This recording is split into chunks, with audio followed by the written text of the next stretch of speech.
أعوذ بالله من الشيطان الرجيم والذين كسبوا السيئات جزاء سيئة بمثلها وتزهقهم ذلة وترهقهم ذلة ما لهم من الله من عاصم كأنما أغشيت وجوههم قطعا من الليل مظلما أولئك أصحاب النار هم فيها خالدون. Orang-orang yang mengerjakan kejahatan, balasan kejahatan itu adalah dengan yang seumpamanya, sedang mereka ditutupi oleh kehinaan. Tidak ada bagi mereka yang memeliharakan diri dari siksaan Allah, seolah-olah muka mereka ditutupi oleh sebahagian malam yang gelap gelita. Mereka itu penghuni neraka serta mereka akan kekal di dalamnya. Surah Yunus ayat 27. Assalamualaikum warahmatullahi wabarakatuh. Waalaikumsalam warahmatullahi. Bismillahirrahmanirrahim. Alhamdulillahirabbil alamin. Wassalatu wassalamu ala rasulil amin Muhammadin wa ala alihi wa sahbihi ajma'in. Amma ba'du, fa inna khairal hadits kitabullah wa khairal hadi hadi Muhammadin sallallahu alaihi wasallam. Rabbi shrah li sadri wa yassir li amri wahlul 'uqdatam min lisani yafqahu qawli. Allahumma la sahla illa ma ja'altahu sahla wa anta taj'alul hazana idza syi'ta sahla. Rabbana yassir lana wa la tu'assir wa atmim lana bil khair. Alhamdulillah, pertama-tamanya kita merafakkan setinggi-tinggi rasa syukur kehadrat Allah Subhanahu wa taala dengan limpah rahmat, keizinan dan perkenan dari Allah dapat sama-sama kita bertamu dan masih lagi kita menjadi tetamu majlis ilmu di dalam rancangan Tanyalah Ustaz, biar tahu Jangan keliru. Alhamdulillah. Dan kita akan bincangkan satu tajuk yang cukup penting juga dalam kehidupan kita sebagai seorang mukmin muslim, iaitu dosa di mana-mana. Dan bersama-sama dengan saya tidak kesunyian pada kali ini. Saya bersama dengan Jawatankuasa dan Qariah Masjid Ar-Rahman, Kampung Tanah Merah, Kerubung, Melaka. Apa khabar semua? Alhamdulillah, semuanya berwajah ceria, bertudung warna apa ni, tak tahulah ya, bertudung peach dan sebagainya. Dan alhamdulillah bersama-sama dengan kami juga dua orang jejaka tampan, menawan dan tertawan. Ya, kita minta perkenalkan diri, dipersilakan. Bismillahirrahmanirrahim. Assalamualaikum warahmatullahi wabarakatuh. Assalamualaikum. Nama saya Nur Fansuri bin Makdum. Ya. Belajar di Akademi Pengajian Islam Universiti Melaya, mengambil sarjana muda pendidikan Islam. Oh, masya-Allah. Okey, silakan yang seterusnya. Okay, bismillahirrahmanirrahim. Assalamualaikum warahmatullahi taala wabarakatuh. Nama saya Muhammad Najmi bin Jasmin. Belajar di Akademi Pengajian Islam Universiti Malaya. Juga mengambil sarjana muda pendidikan Islam. Oh, masya-Allah, pendidikan Islam biasa kaitannya dengan guru lah kot. Jadi nak jadi guru-guru ni masya-Allah. Guru ni antara satu profession yang sampai ke mati pun orang panggil cikgu. Lepas mati pun orang panggil cikgu lagi, ya. Siapa kubur siapa? Kubur cikgu. Ya. Jadi alhamdulillah, satu profession yang sangat mulia, mengajar manusia tentang keilmuan dan keimanan. Itu paling penting. Terima kasih kepada kedua-duanya yang bersama dengan saya, Fansuri dan juga Najmi. Dan tuan-tuan yang dirahmati Allah, saya nak minta izin sebelum kita nak teruskan perbincangan, kita nak melihat apakah itu dosa. Kita nak tahu dosa. Saya minta izin, saya nak bangun nak ke Papa Hitam. Terima kasih. Dia tak izin pun saya pergi. Ya. Jadi kita tengok. Baik. Bila kita sebut tentang dosa, ya, seorang sahabat Nabi SAW, dia pernah tanya kepada Nabi SAW, apakah cara dia nak bezakan antara benda tu kebaikan ataupun dosa. Dia tanya apa beza. Dia tanya kebaikan, dia tanya dosa. Jarang orang bertanya kepada Nabi SAW tentang perkara yang negatif. Tapi sahabat ni, dia tanya kepada Nabi SAW. Disebutkan bahawa antaranya sahabat ni namanya Huzaifah bin Yaman. Dia tanya kepada Nabi SAW, dia kata, "Ya Rasulullah, aku nak tahu tentang benda yang bersifat dosa." Orang tanya, "Kenapa nak tahu tentang dosa?" "Sebab aku nak tahu supaya aku tak terjebak ke dalam dosa tu." Jarang orang tanya pasal benda negatif kepada Nabi. Biasa orang tanya, "Ya Rasulullah, amalan apa?" "Ya Rasulullah, kalau aku buat macam ni, boleh tak?" Macam tu biasa orang tanya begitu, sahabat-sahabat. Tapi datang Huzaifah, dia bertanya tentang satu perkara yang sangat penting. Sehingga Nabi SAW memberi satu takrifan. Nabi kata, kebaikan itu, pahala ke, kebaikan ke, disebut sebagai albirru.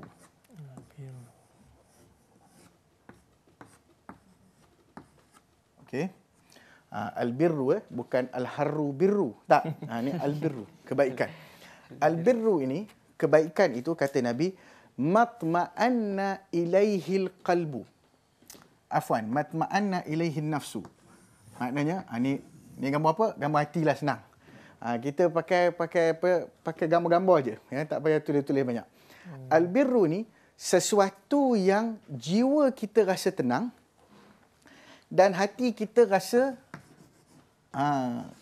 berbintang-bintang. Maknanya rasa berbunga-bunga. Hati rasa suka. Hati rasa senang. Tapi bila ditanya oleh Rasulullah, ditanya balik, Rasulullah kata apa? Al-ithmu. Apa dia? Adapun dosa itu, kata Nabi SAW,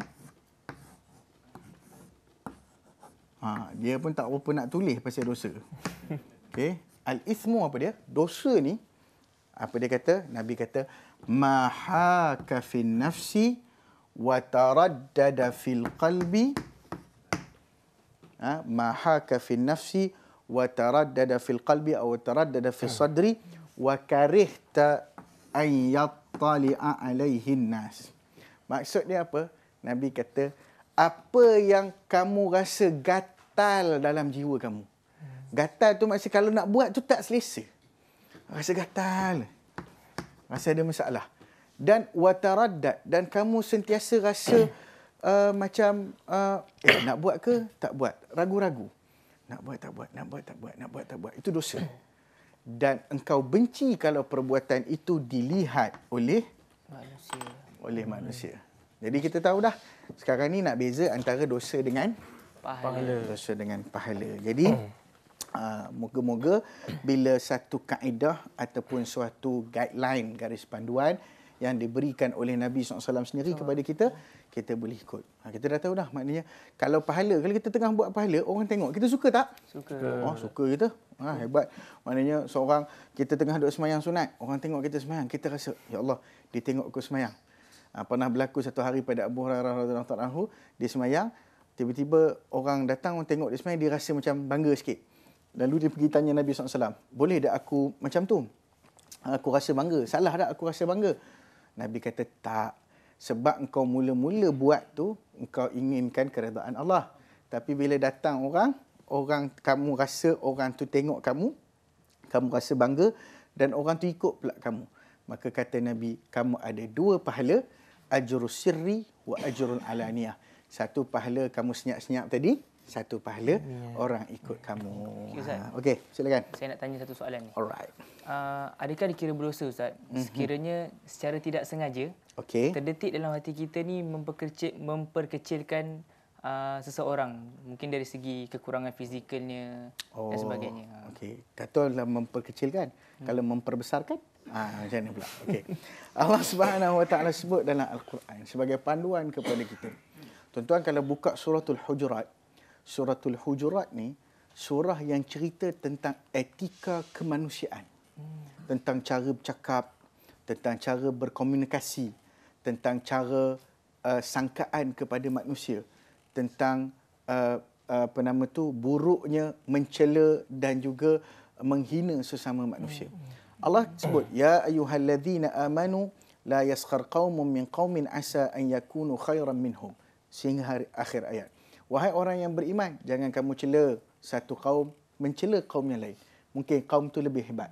Maknanya Allah Ta'ala larang kita mencela, larang kita menghina, larang kita memerli dalam apa jua bentuk. Sama ada kita tahu bentuk tu nak buatkan orang ketawa disebabkan oleh cara kita memerli, ataupun bentuk kita nak menghinakan. dari sudut fizikal, sama ada dalam bentuk bercakap ataupun isyarat. Itu yang disebut oleh Al-Imam Al-Ghazali. Tadi kita kata kalau orang tu itu kalau bercakap betul. Tapi kalau dia duduk dalam hati dia je. Dia duduk dalam hati dia rasa macam nak bercakap. Tapi dia tak bercakap lah. Dia macam rasa macam nak cakap something lah. Baju ustaz sama pula dengan sofa kan. Contoh lah. Anaknya macam tu. Dia berasa macam dia tak cakap. Dia tak cakap pun. Maka kat situ kita pergi kepada hadis Nabi SAW. Idza hamma abdi, satu hadis qudsi riwayat Abu Hurairah. Bila mana seorang hamba-Ku ingin buat satu benda buruk, fala taktubuha alaih. Allah kata, malaikat jangan tulis lagi. Baru dia niat. Dia tak buat lagi, dia baru niat. Malaikat Allah kata jangan tulis lagi. Tetapi fa in amilaha faktubuha sayyah. Kalau dia buat, tadi kata dalam hati, nak kata kat dia. Dia kata, bila dah kata baru tulis. Baru niat belum. Jangan tulis lagi. Jangan ambil lagi. Akan tetapi wa idza hamma bihasanah falam ya'malha faktubuha fa in amilha faktubuha 10. Kalau seorang itu niat nak buat benda baik, maka waktu dia niat tu tulis dah dulu. Tulis dulu. Dan bila dia buat, tulis 10 kali. Nampak? Ini dalil ni ada orang guna. Kata kalau macam tu kita niat je lah semayang ustaz. Tak payah semayang. Tak. Itu kalau buat 10. Maknanya niat dan buat. Niat yang baik dan buat. Niat tak baik, jangan buat. Itu dia punya indikator. Maka kalau orang tu hanya sekadar terdetik ke hati, belum lagi lah dia tulis dosa. Tapi kalau boleh, jauhkan prasangka-prasangka yang buruk. Okey. Ustaz, saya ada satu soalan. Right. Ramai di antara kita ni yang suka artis barat. Sehingga kan diorang terikut-ikut gaya artis barat tu. Okey. Adakah itu dikira sebagai dosa? Sebab dalam satu hadis ada cakap, sesiapa yang meniru perbuatan sesuatu kaum, dia adalah di antara daripada mereka. Cantik soalan. Kalau orang tu suka tengok artis barat, sebelum kita jawab apa yang berat dan apa yang barat, kita rehat dulu seketika, kembali semula bersama kami dalam Tanyalah Ustaz. Ya Zal Jalali wal Ikram, Ya Zal Jalali wal Ikram, Ya Zal Jalali wal Ikram, Jalali wal Ikram, Ya Zal Jalali wal Ikram. Alhamdulillah wa syukurillah wa salatu wassalamu ala rasulillah. Kita kembali bertamu dalam Tanyalah Ustaz, biar tahu jangan keliru. Dan kita tadi tengah nak menjawab soalan mengenai orang suka tiru artis barat. Apakah dia berdosa sebab dia tiru artis barat? Nabi SAW sebut man tashabbaha biqaumin fahuwa minhum. Hadis rawahu Abu Daud. Siapa yang tiru satu kaum, dia terdiri daripada kalangan kaum itu. Sama ada peniruan ini datang dalam bentuk dosa ataupun dalam bentuk kebajikan. Kalau yang ditiru tu dosa, dosalah dia. Kalau yang ditiru tu baik, maka dia dapat kebaikan lah. Cuma Syekh Abdullah Ibn Bayyah hafizahullah menyebut bukan semua perkara yang datang daripada barat ke ataupun orang kafir ni tak boleh ditiru. Yang boleh ditiru ataupun yang jadi salah ditiru, kena tengok apakah yang disebut wajhus syabah, iaitu jenis peniruan. Kalau jenis yang ditiru tu benda yang langgar syariat, benda yang menafikan sunnah, benda yang jauh daripada ajaran Islam, maka itulah yang ditermasuk dalam apa yang disebut oleh Nabi SAW ni sebahagian daripada mereka. Almar'u ma'aman ahab. Seseorang tu bersama dengan orang yang dia cinta dekat akhirat besok. Kalau dia cinta dengan artis barat, maka dia duduk dengan artis barat lah. Maksudnya secara mudah kefahaman kita. Tetapi apakah semua benda yang ditiru itu tak baik? Maka kita tengok perbincangan para ulama yang membahagikan peniruan itu kepada dua. Kata Al-Imam Al-Munawi, ada dua bahagian. Iaitu pertama dipanggil tasyabbuh muharram. Yang kedua dipanggil tasyabbuh mubah. Yang muharram ni maksudnya peniruan yang diharamkan. Iaitu perkara yang berkaitan dengan pengkhususan agama yang ditiru. Jadi kita tiru perayaan, kita tiru sambutan, kita tiru akhlak, kita tiru perangai yang akhlak ni benda yang baik biasanya. Kita tiru perangai-perangai yang buruk. Yang biasa anak-anak muda kita tiru sekarang apa? Yang rambut tu. Tengah dia biau macam gagang telefon. Tepi tu dia potong dia macam botak tu kan. Itu Nabi SAW kata, naha Nabi SAW anil qaza'. Itu dipanggil qaza'. yang mana yang Nabi SAW larang. Maka itu yang anak-anak muda kita banyak ikut sekarang ni, yang itu dia panggil tasyabuh muharram. Ikutan yang haram. Tapi ada pun ikutan yang baik boleh diikut, iaitu perbuatan ataupun hal-hal yang bukan datang daripada soal agama. Contoh kerajinan orang barat. Contohnya, kehebatan orang barat dalam mencipta barangan. Yang tu kita tirulah. Yang tu kita boleh jadikan sebagai inspirasi ataupun contoh. Selagi mana bukan dalam urusan syariat, selagi mana bukan dalam urusan syiar ataupun ada syiar agama yang terlibat, ataupun ada kaitan dengan agama dan tidak melanggar syariat Islam dan tidak menafikan sunnah Nabi SAW secara khusus. Jadi nak tiru macam mana? Tiru yang baik. Yang baik boleh tiru. Yang buruk, yang tu yang tak boleh kita nak tiru. Dan tiru pula ikut keperluan. Bila dah rasa tak payahlah. Kita tiru, kita stop. Jadi ini panduan daripada apa yang disebut dalam perbincangan syarah kepada hadis man tashabbaha biqaumin fahuwa minhum. Okey, silakan. Okey. Saya nak tanya. Adakah berdosa jika kita melanggar peraturan yang dicipta oleh manusia? Di mana peraturan ni dicipta oleh manusia untuk memudahkan dan melancarkan urusan kita lah manusia. Manusia. Dosa tak langgar peraturan orang. Baik, dosa ni dia ada kaitan, dia panggil dosa dengan Allah, dosa dengan makhluk. Dosa dengan Allah, kita minta ampun dengan Allah, kita taubat. Dosa dengan makhluk, kita kena minta ampun dengan makhluk. Dan apakah dianggap dosa? Ya, dia berdosa, tetapi berdosa dengan makhluk. Berdosa dengan orang yang melakukan ataupun menyediakan peraturan tersebut. Contoh, kita langgar lampu merah. Dosa? Dosa. Berdosa. Kena saman. Bayar saman baru lepas daripada hukum tu ataupun dimaafkan oleh pihak polis ataupun pihak berkuasa. Maka kita dianggap berdosa dengan itu. Sebab arahan Allah, ati'ullah wa ati'ur rasul wa ulil amri minkum. Taat pada Allah, taat pada Rasul dan orang yang dilantik menjadi pimpinan kepada kamu. Sebab apa? Sebab saya bagi contoh kita mungkin tak berdosa kalau kita tak menyebabkan apa-apa. Tapi kalau kita langgar lampu merah, tiba-tiba kita menyebabkan kemalangan. Mengakibatkan dosa dan sebagainya. Itu dipanggil kita sengaja menyebabkan kemalangan itu berlaku. Dan memang berdosa pada waktu itu. Bukan lagi kepada ni, tapi kepada manusia yang lain. Dosanya bertambah besar. Dosanya berkembang pula dosanya. Sebab Islam kata, Nabi SAW sebut, la darara wa la dirar. Kamu tak boleh memudaratkan dan menyebabkan mudarat kepada orang lain. Sama juga undang-undang di pejabat misalnya. Ataupun SOP. Kita langgar SOP tu. Langgar syarat-syarat keselamatan. Maka memang kita berdosa dengan manusia yang kita langgar tu. Dan kalau kita menyebabkan keselamatan orang lain terancam, kita berdosa pula dengan yang lain. Sebab tu kena hati-hati walaupun kita sesama manusia. Okey, so ada soalan lain kalau boleh? Adakah pekerjaan yang kita lakukan dalam hidup ni, kita lakukan dengan tidak ikhlas, adakah ia dikira sebagai dosa? Okey. Yang kalau kita buat tak ikhlas tu, mungkin dia tak dosa. Tak dosa tu sebab apa? Sebab ada orang dia buat kerja rajin kerana bos. Dia berdosa tak? Berdosa tak dia buat rajin kerana bos? Tak, dia tak berdosa. Sebab bagus juga, kurang-kurang dia rajin. Daripada orang yang malas terus kan. Maknanya ada orang kata kita kerja rajin kerana bos ke rajin kerana Allah? Orang tanya. Okey. Dua-dua bagus untuk syarikat. Tetapi rugilah sebagai orang Islam, dia buat kerja, dia tak sandarkan kepada Allah. Ataupun dia buat satu benda tak ikhlas, maka dia telah mensyirikkan secara kecil. Syirik kecil dia panggil. Tak ikhlas ni syirik kecil. Maknanya kita buat sesuatu kerana benda lain, maka kita tidak jujur dengan Allah Subhanahu wa Ta'ala. Jadi kita rugilah. Sebagai orang Islam rugi. Sebab kita kena buat sesuatu yang ada justifikasi akhirat.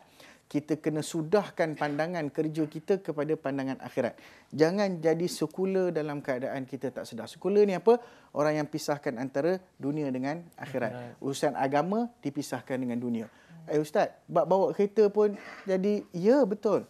Semua perkara yang berkaitan dengan diri orang Islam, semua itu adalah poin-poin pahala. Jangan jadikan dia poin dosa. Kalau dia tidak ikhlas, maka dia adalah seorang yang yang rugi. Kalau dia tidak masukkan elemen agama, maka seolah-olah dia memang sekular tanpa sedar. Yang tu yang kita tak nak. Jadi tuan-tuan yang dirahmati Allah, para penonton yang dikasihi sekalian, bagilah peluang kepada kita untuk kita adil kepada diri kita sendiri dan adillah juga kepada Allah yang memberi ruang kepada kita untuk melaksanakan kebajikan. Jangan dicemar ia dengan dosa-dosa yang menyebabkan apabila kita lakukan dosa tersebut ataupun kita lakukan sesuatu yang tidak jujur kepada Allah, sekurang-kurangnya maknanya ada juga bahagian yang kita, kalau kita kata tak ikhlas tu syirik kecil, maka kita telah mensyirikkan Allah Subhanahu Wa Taala. Dalam masa yang sama ada bahagian dosa juga kat ujung. Jadi kita kalau boleh perhatikan apa jua kerja buat kita dan juga perkara-perkara yang kita laksanakan dalam kehidupan kita, maka eloknya kita jaga diri kita daripada sebarang dosa. Sebab apa? Sebab dosa ni nilai dia besar kalau orang nampak kepada siapa yang dibuat. Jangan tengok dosa kecil, dosa besar. Ini kecil ya. Jangan tengok kecilnya dosa, tapi kepada siapa kamu berdosa. Kalau kecil dosa, tapi kepada siapa kamu berdosa? Allah. Allah kecil ke Allah besar? Allahu Akbar. Allah Maha Besar. Maka dosa itu tetap dianggap besar kerana kamu berdosa kepada yang Maha Besar. Kamu kena anggap, sebab orang mukmin ni dia punya pandangan dia terhadap dosa, kata Nabi SAW dalam satu hadis, dia anggap macam gunung yang akan menghempapnya dari belakang. Itu orang mukmin. Kita rasa dosa tu berat, besar, macam gunung nak hempap. Tapi orang yang munafik, orang yang tak nampak dosa tu besar, dia anggap seumpama dosa itu seperti seekor lalat yang datang dekat hidung dia, dia pun lalat tu pun pergi dan lalat tu datang balik. Dia remehkan perkara tersebut. Sebab tu jangan kita remehkan dosa besar ke, dosa kecil ke.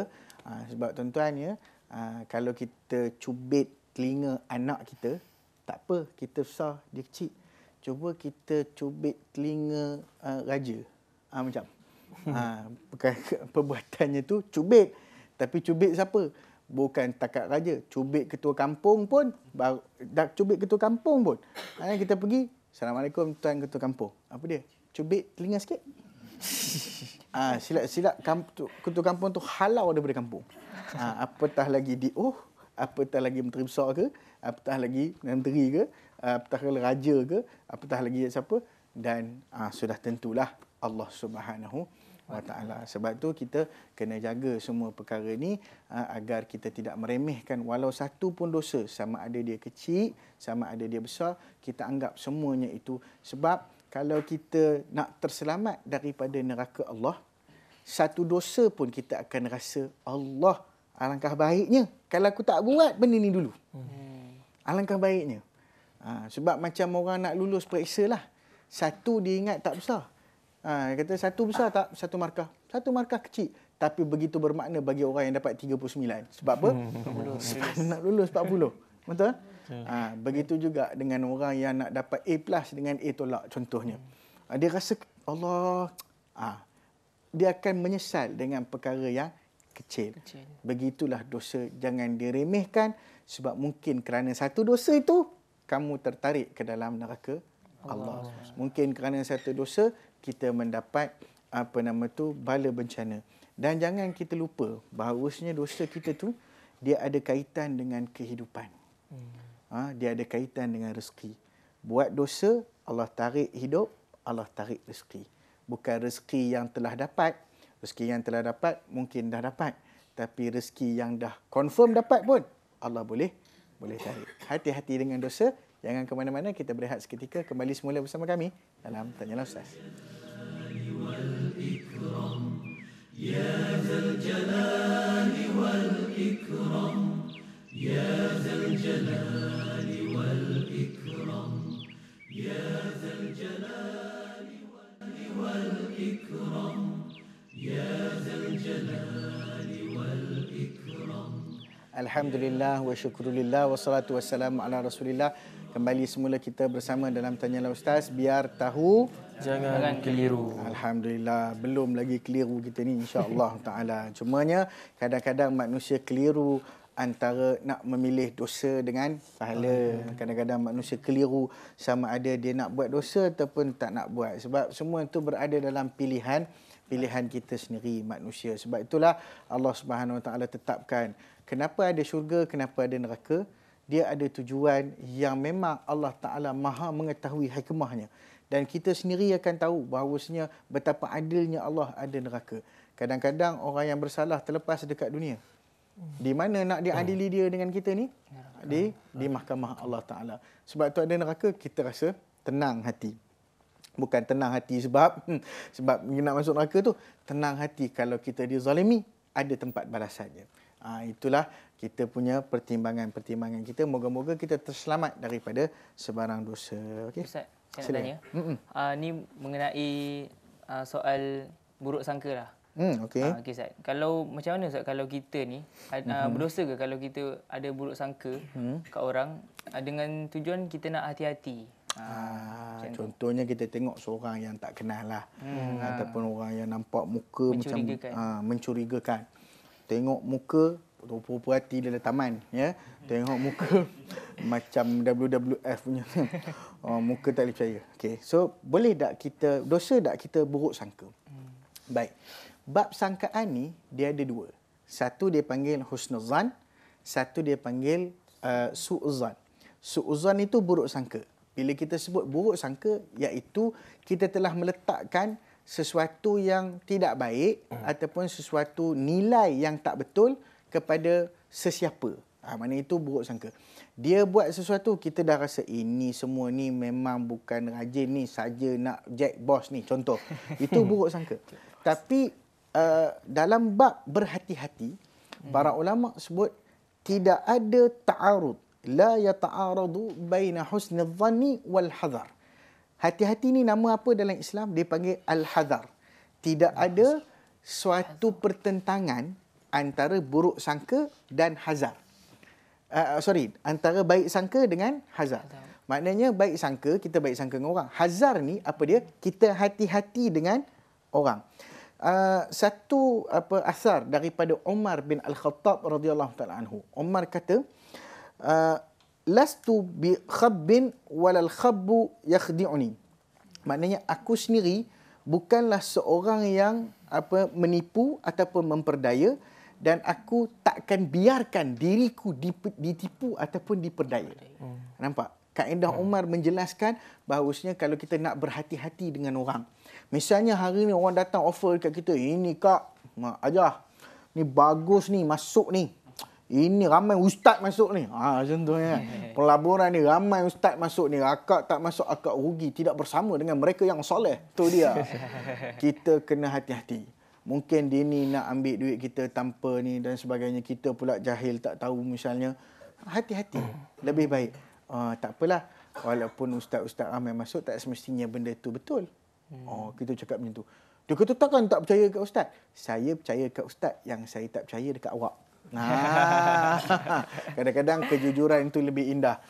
Saya minta maaf lah, hak saya tak boleh paksa, saya nak kena tengok dulu. Nampak? Kita hati-hati. Sebab itulah dalam Islam orang mukmin ni disebut oleh Nabi SAW kayyisun fatin. Orang mukmin ni dia sentiasa bersedia dan pintar. Berhati-hati, bersedia dan pintar. Maka kalau kita itu tak dinamakan su'uzan, itu dinamakan sebagai hadar ataupun berhati-hati. Okey. So, silakan. Saya ada satu soalan. Bagaimana pula nak jaga hati, Ustaz? Nak jaga hati sebab siapa tu? Depan dia kita kata kita okey sebenarnya. Tapi sebenarnya kita tak okey, Ustaz. Kita berdosa, Ustaz. Kita berdosa tak? Nak jaga hati. Depan dia kita manis muka. Kita jangan okey dah. Belakang dia dalam hati kita, ya Allah, menyampahnya aku dengan dia ni. Okey. Apa perbuatan kita tu? Baik. Yang pertama, saya suka pergi kepada ulasan Al-Imam An-Nawawi rahimahullah. Dia kata apa? Dalam hal kita menipu, bukanlah menipu ya, kita menyembunyikan sesuatu kebenaran ataupun sesuatu hakikat daripada seseorang. Dalam hal ini Nabi SAW bincang dalam satu hadis, yang disebut laisal kadzab, hadis Ummu Kalsum ibn Uqbah bint Uqbah, hadis Nabi SAW, laisal kadzab alladhi yuslih bainan nas wa yaqulu khairan wa yunammi khaira. قالت ولم أسمعه يرخص في شيء مما يقول الناس إلا في ثلاثة، يعني إلا في ثلاث، في الحرب والإصلاح بين الناس وحديث الرجل امرأته وحديث المرأة لزوجها. Apa kata-kata Nabi SAW? Laisal kadzab, tidak ditulis sebagai, tidak dinilai sebagai seorang itu menipu bila dia cuba memperbaiki hubungan antara manusia. Maknanya kalau dia cakap terang-terang, orang ni boleh pukul dia ke apa ke, so dia dia relax dulu. Dia bermain di situ. Bukan kita kata ni. Apa maksud bermain itu? Imam Nawawi rahimahullah kata ulas hadis ni maknanya dia yuslih bainan nas, dia buat baik, dia menggalakkan kebaikan dan dia mengajak orang tu supaya buat baik. Jangan menyebarkan keburukan. Dan dibenarkan menipu ataupun diringankan. Dia bukanlah tipu sunat, orang panggil. Itu istilah tak kena tu. Ini bukan tipu sunat. Ada pula tipu wajib, tipu sunat. Tak. Ini dia panggil kebenaran menipu. Kebenaran. Diringankan untuk menipu bila dalam 3 keadaan, iaitu dalam peperangan, kita boleh tipu daya, helah, strategi, tak ada masalah. Nombor 2, menghubung antara manusia, nak baikkan hubungan antara manusia. Dua-dua ni bergaduh. Kau dengar tak dia cakap apa kat aku? Tak ada. Dia tak cakap. Dia cakap. Habis kita, tak. Dia tak cakap. Kau dengar dia cakap apa kat aku? Tak ada pun. Tak ada dia cakap. Walaupun dia bercakap. Jadi kita nak hubung antara manusia supaya tak ni. Okey, kemudian yang ketiga, lelaki cakap dekat isteri dia dan isteri cakap kat suami dia. Contohnya, siapa yang buat? Tak ada, bukan anak buat, kucing lalu. Mungkin sebab dia tak nak, dia tahu lelaki dia panah baran. Nanti dia pukul anak, maka dia tak nak dia pukul anak tu. Dia kata, tak ada, dia tadi kucing lalu. Walaupun anak dia yang buat. Contoh, ya. Begitu juga seorang lelaki. Tapi jangan guna benda tak betul. Abang pergi mana tadi? Tak ada, pergi masjid. Tapi rupanya dia pergi tempat lain. Mana rumah janda dia singgah, kita pun tak tahu. Jadi, Imam Nawawi kata, ini bentuk ni dipanggil tauriah. Ambil dia punya istilah ni. Dia panggil tauriah. Iaitu indirectly, secara tak langsung nampak macam tipu, tapi dalam hati dia tak tipu. Cumanya kalau kita boleh menyampaikan sesuatu tu secara jujur, kata Al-Imam Al-Ghazali, sampaikanlah secara jujur, janganlah menipu tu. Dan kadang-kadang kita nak sampaikan sesuatu kepada dia, kita nak jaga hati dia. Boleh jaga hati dia, tapi bukan dengan menipu. Jangan pilih menipu tu dulu. Pilih kejujuran yang dihiaskan dengan kata-kata yang baik. Sebab apa? Sebab hadis Nabi SAW kata, la yazalu rajulu yasduqu wa yataharra sidqa hatta yaktuba indallahi siddiqa. Seorang itu dia tetap jujur dalam diri dia, berusaha jujur pada perkataannya dan jaga diri dia daripada semua benda melainkan dia kena jujur dalam setiap perkara. Maka sehinggalah Allah tulis pada sisi Allah dia itu seorang yang jujur. Jadi macam mana kita nak buat? Kita cuba untuk jujur. Guna ayat yang tepat dulu. Masa kata kita tak suka kat dia kan? Kata mungkinlah kita kata aku okey tapi ada orang lain kot tak setuju dengan cara kamu ni. Sorry lah kena cakap. Contohnya kita guna perkataan yang bersifat lebih lunak. Yang kedua, jangan menyaksikan sesuatu kecuali yang benar. Kalau dia kata, kau percaya tak aku tak buat? Kita tak tahu. Kan? Kau percaya kan aku tak buat? Takkan nak menipu. Aku percaya aku tak buat. Tak boleh. Sebab kalau kita saksikan sesuatu yang tidak benar, namanya syahadatul zur. Kita sendiri menipu pada persaksian. Menipu pada persaksian ni orang tak pakai jadi saksi dah. Bahaya. So kita kata, aku tak tahulah. Kan? Wallahu alam. Sorry bro. Wallahu alam. Aku tak tahu. Kita cakap begitu. Contoh. Ini contoh bro lah. Bro. Sorry tuan. Saya tak tahu tuan. Sorry. Saya minta maaf lah. Saya tak tahu. Saya tak boleh nak komen bab tu. Contoh. Kemudian puji yang benar. Puji. Benda benar kat dia puji. Tapi bagi nasihat dalam masa yang sama. Itu cara kita boleh. Dan kalau salah diperbetulkan dengan cara yang lunak. Saya nak kongsi satu cerita yang menarik. Cerita ini dikisahkan oleh almarhum ayahanda saya. Waktu mereka sedang bermesyuarat dalam ahli jawatankuasa fatwa negeri Perak Darul Rizwan. Waktu itu kalau anak-anak kita di UM mungkin kenal Ustaz Saleh Ahmad, hafizahullah, dan kekandanya Ustaz Datuk Seri Hassan Ahmad, bekas Mufti Pulau Pinang dulu ya. Mereka ni, ayahanda mereka dulu salah seorang daripada ahli Jatuh Kuasa Fatwa, Ustaz Ahmad. Ustaz Ahmad ni, cara dia nak betulkan seseorang, bila ada pegawai yang baca kitab dalam majlis fatwa, baca-baca dia tersalah.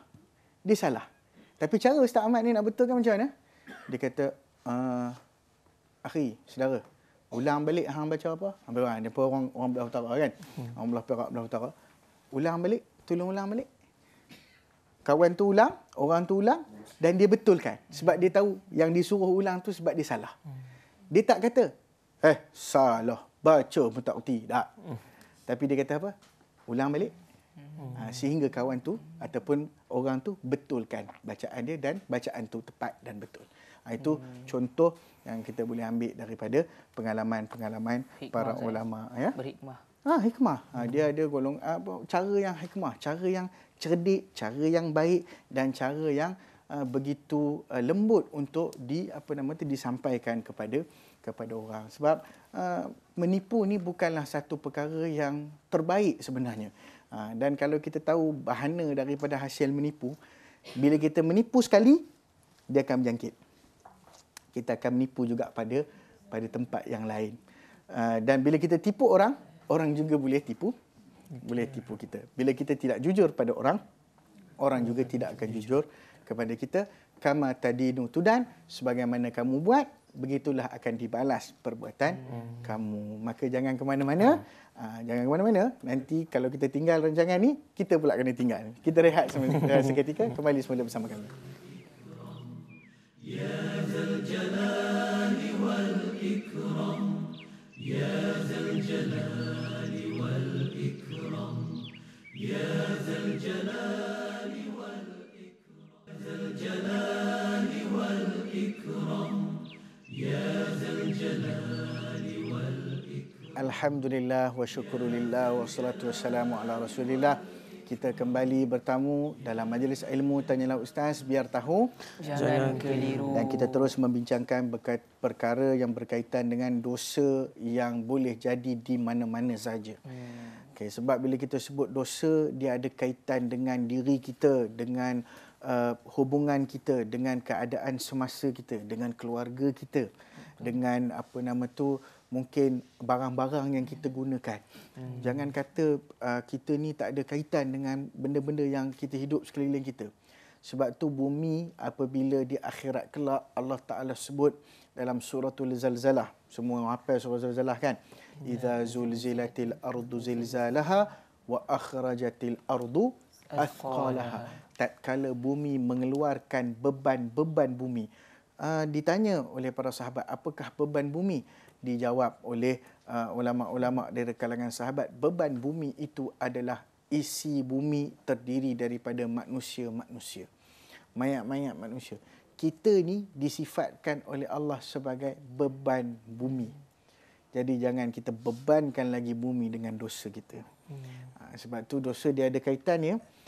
Kata Fudail bin Iyad radhiyallahu taala anhu, satu ketika bila mana dia melihat anak dia, isteri dia dan juga keldai dia tidak mematuhi arahan. Termasuk keldai. Keldai. Dia sebut anak dia, isteri dia dan keldai dia tidak mendengar ataupun tidak mematuhi arahannya. Maka saat itu dia segera teringat kepada dosanya dan dia terus bertaubat kepada Allah Subhanahu Wa Taala, dan sesudah dia bertaubat, dia melihat perubahan berlaku kepada ketiga-tiganya. Sebab tu ada kaitan, masya-Allah. Orang rasa macam, kenapalah anakku perangai macam ni? Kenapalah isteri aku suruh buat kopi, dia buat TO. Contohlah. Kenapalah bercakap, dia tak nak dengar. Kenapalah ada masalah banyak sangat dalam hidup? Kenapalah? Orang kadang-kadang tak jumpa masalah.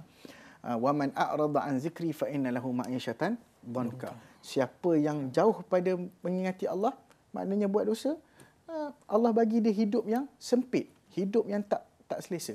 Masalah tadi keldai kan? Ini mungkin kereta kita ke, kenderaan kita, ada je masalah. Jadi kita kena reflect kepada diri kita, tengok cermin kehidupan, balik pada diri kita, betulkan diri kita, Allah betulkan sekeliling. Jadi itu dia punya hikmah kita menjaga diri kita daripada dosa. Okay? Ustaz, soalan dari saya, apa pandangan Ustaz mengenai pekerja yang curi tulang dalam pekerjaannya? Okay. Itu adakah dikira berdosa? Macam mana Ustaz? Kadang dia ada buat kerja lain. Buat kerja sambilan lah. Kerja sambilan ke apa kan. Okey, baik. Dalam hal ni kita kena perhatikan dari sudut peredaran zaman. Asas dia memang Nabi SAW kata sesiapa yang menerima sesuatu yang padahal dia dalam keadaan dia sudah diberi upah, maka tambahan daripada upah itu dia panggil ghulul. Maknanya sesuatu yang tidak bersih dan tidak berkat dan haram dia ambil. Maka dia tak boleh ambil. Maka benda tu disebut oleh Nabi SAW sebagai asas. Maksudnya kalau dia dah ada satu kerja, dia buat kerja sambilan, pada waktu kerja hakiki dia, maka kerja tu yang kalau dia dapat upah dan sebagainya tanpa kebenaran majikan dia, maka apa yang dia ambil tu sebagai benda yang tidak bersih. Maka itu satu benda yang asas. Tapi pada zaman hari ni, kadang-kadang kita kena tengok juga kepada zaman. Orang pada hari ni macam-macam yang berlaku, terutama dari sudut kesempitan ekonomi. Dan manusia melakukan 2-3 kerja tu satu perkara yang biasa. Sebagai majikan, dia kena ada apa yang orang kampung saya sebut give and take. Dia cakap betul. Ya, orang kampung kita sebut toleransi. Dia kena tengok, okey, kalaulah kerja itu tidak mengganggu kerja hakiki dan kerja hakiki itu pada syarat-syaratnya dia telah penuhi dan sebagainya, maka mungkin pada waktu rehat dia dia ambil masa dia buat kerja dia sendiri dengan keizinan daripada majikan, maka itu dianggap tak jadi masalah.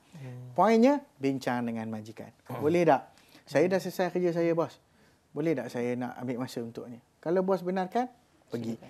Silakan. Kalau bos tak benarkan, ada kepatuhan syarat-syarat yang lain, maka ikutlah apa yang ditetapkan. Sebab kita nak jaga keberkatan dalam kehidupan. Itu dia punya basic dan asas. Dan apabila kita memudahkan kerja manusia, maka Allah SWT akan mudahkan juga kerja kita. Man naffasa an mu'minin kurbatan naffasallahu anhu min kurabihi yaumil qiyamah. Siapa yang ringankan urusan orang beriman, maka Allah akan ringan urusan dia ke akhirat. Tapi jangan pula mentang-mentang bos dah bagi, dia hentak cukup-cukup. Dia lupa pula kerja dia. Yang tu salah. Itu tak boleh. Jangan dilakukan sedemikian.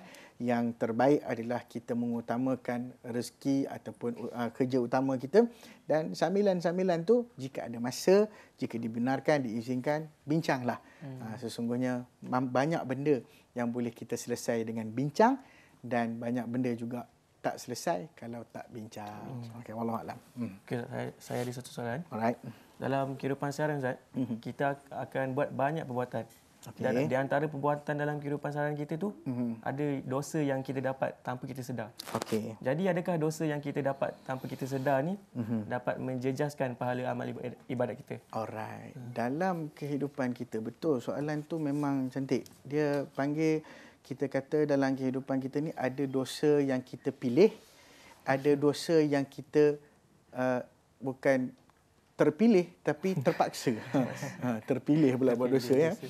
Terpaksa buat. Sebagaimana Imam Asy-Syafi'i rahimahullah, satu ketika, cerita ni banyak version.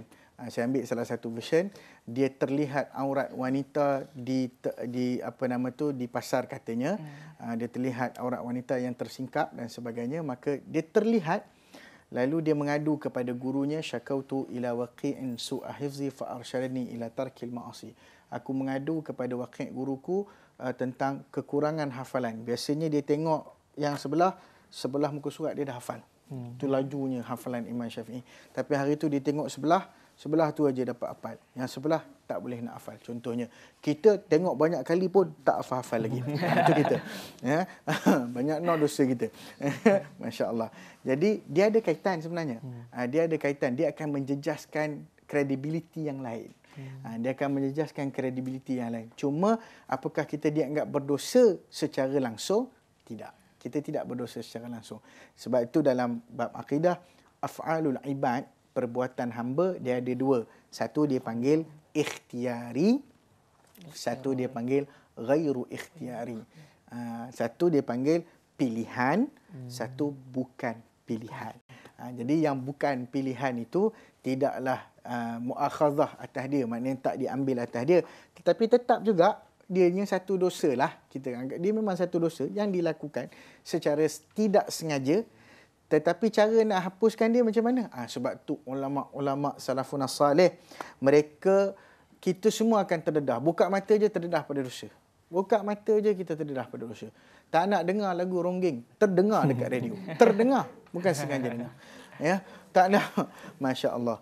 Tapi macam mana nak buat? Itulah kita basahkan lidah kita dengan zikrullah. Hati kita tenangkan untuk Allah Subhanahu Wa Taala. Kita istighfar banyak-banyak. Tak usah kira, jangan dikira. Kita ni suka ngiranya.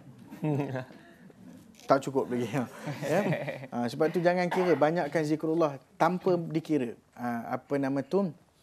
Seorang orang saleh, Khalid bin Ma'dan rahimahullah, dia memperbanyakkan zikir. Orang sebut tak kurang daripada 40,000 kali sehari. Itu yang disebutlah, direkodkan. Tapi dia tak adalah kira sampai 40,000. Jangan pula tuan-tuan kira sampai 10,000 tak cukup lagi. Orang tak masak tak boleh. Bang, tak cukup 9,998. Tak cukup lagi bang.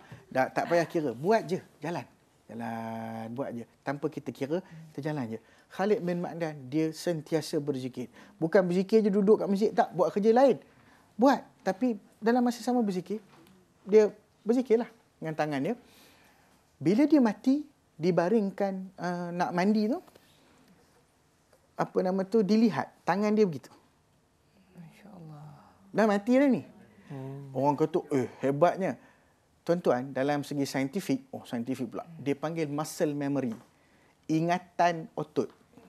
Memori otot kita. Apa yang kita biasa buat, dia boleh berlaku. Contoh orang yang sembelih lembu. Tengok daging kan bergerak. Kan? Tu maknanya muscle memory lah tu. Muscle memory dia, ingatan otot dan juga anggotanya adalah ingatan terhadap zikrullah tu. Sebab banyak kali sangat, selalu sangat. Kita na'udzubillah tak tahu, mati-mati agak-agak macam mana. Bunyi macam ni kok mati. Tangan gitu. Ya? Bila anak tengok, apa bapak buat ni? Mati dah ni.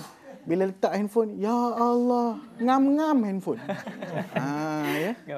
Ngam-ngam handphone. Masya Allah. Ya. Subhanallah. Sebab tu orang-orang alim dulu, para salafun salih, orang-orang yang menyucikan hati mereka pada Allah Subhanahu Wa Taala, mereka ni banyak perkara yang mereka lakukan hanya semata-mata kerana menganggap diri mereka terlalu banyak dosa kepada Allah SWT. Jadi insya-Allah moga-moga kita jauh daripada dosa, kita pelihara diri kita dengan sifat aifah, kita tak nak buat dosa kepada Allah, kita maksimalkan ketaatan kita kepada Allah. Auzubillahi minasyaitonir rajim. Bismillahirrahmanirrahim. Alhamdulillah wassalatu wassalamu ala Rasulillah. Allahumma ati nufusana taqwaha wa zakkiha anta khairu man zakkaha anta waliyuha wa maulaha. Allahumma habbib ilayna al-iman wa zayyinhu fi qulubina wa karrih ilayna al-kufra wal fusuqa wal asyan.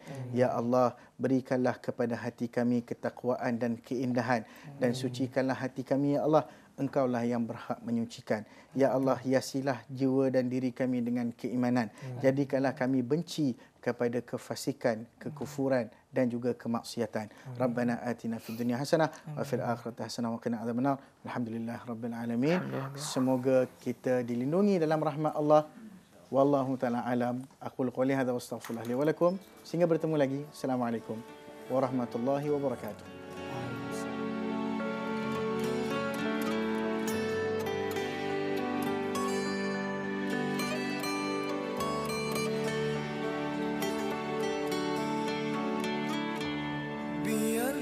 Jadi baja, biar tulangku menjadi tonggaknya. Islam tetap di puncak